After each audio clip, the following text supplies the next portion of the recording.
The cost of an HVAC, heating, ventilation, and air conditioning system can vary significantly depending on various factors such as the size of the system, the type of HVAC system, central air conditioner, heat pump, furnace, etc., the brand and model, and the complexity of the installation.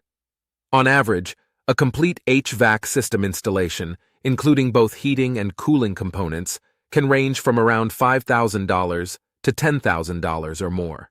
However, this is just a general estimate, and the actual cost can be higher or lower depending on the factors mentioned above. It's important to note that the cost of an HVAC system doesn't only include the equipment itself, but also the installation labor, ductwork modifications if necessary, permits, and any additional accessories or features you may choose to add, such as smart thermostats or air purifiers. To get an accurate cost estimate for an HVAC system, it's recommended to contact local HVAC contractors in your area.